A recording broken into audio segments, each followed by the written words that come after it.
On quitte Instagram malgré nos 100 000 abonnés. On a pris la décision d'arrêter de publier sur cette plateforme malgré le fait qu'on y gagne une partie de notre vie.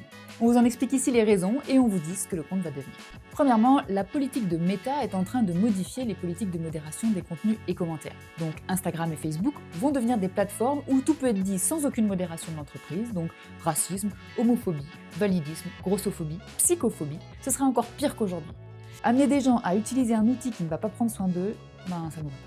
Deuxièmement, les formats courts polarisent les débats. On ne peut pas détailler, même pour cette vidéo d'ailleurs. Tout doit être dit dans les 3 premières secondes d'une vidéo, comme pour cette vidéo d'ailleurs. Il faut jouer avec les émotions des gens pour que ça marche. Et tout ça, ça augmente l'agressivité, la vision du monde en noir et blanc, ce qui est pour nous le total contraire de ce qu'est la complexité humaine et la psychologie. Notre position à nous promeut la nuance et on ne peut pas vraiment le faire ici.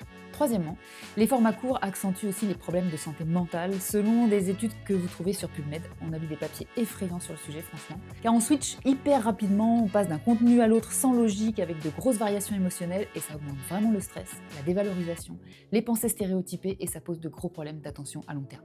Des choses que en fait on traite en cabinet quoi. Enfin, quatrièmement, l'algorithme qui a évolué toutes ces années ne prend pas non plus soin des créateurs qui y travaillent. L'algorithme est fait en fait de telle façon qu'on nous rappelle sans cesse qu'il faut toujours plus publier. Vous vous faites engueuler quand vous ne publiez pas assez, quand vous êtes en vacances par exemple. On vous a montré la semaine dernière en stories ce qu'on reçoit régulièrement de Meta. Et ça met beaucoup de collègues créateurs de contenu en burn-out. Et nous, on n'en était pas loin. Alors que le burn-out, c'est une pathologie qu'on traite dans nos cabinets. Ça n'a donc pas de sens pour nous d'être sur une plateforme qui crée des pathologies contre lesquelles on se bat.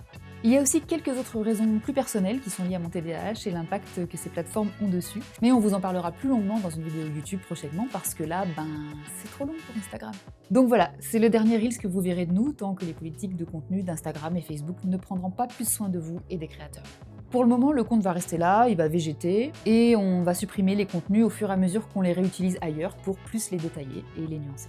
Si jusqu'ici vous avez aimé notre travail et que vous voulez continuer à nous suivre, vous pouvez faire 3 choses différentes. Premièrement, vous abonner à notre newsletter qui est la lettre psy, qui sort tous les 15 jours, et pour faire ça, vous pouvez aller sur le site catherinelapsy.com et laisser votre email. Deuxièmement, vous pouvez vous abonner à notre chaîne YouTube Catherine Lapsy, et troisièmement, vous pouvez vous abonner à notre podcast Catherine Lapsy. Comme vous pouvez le constater, on est super original quand on cherche des noms de chaînes pour nos contenus.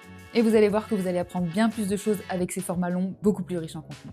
Bon voilà, on vous remercie pour l'intérêt que vous avez porté à notre travail toutes ces années sur Instagram, et d'ailleurs on a été très contents de tout ce que ça nous a permis professionnellement et personnellement. Ça n'a pas toujours été tout rose, mais on s'est fait des amis qui sont devenus proches. On a rencontré des super collègues avec qui on travaille encore aujourd'hui et on va encore travailler. Pour nous l'aventure continue avec des contenus dont on est de plus en plus fiers, mais ailleurs.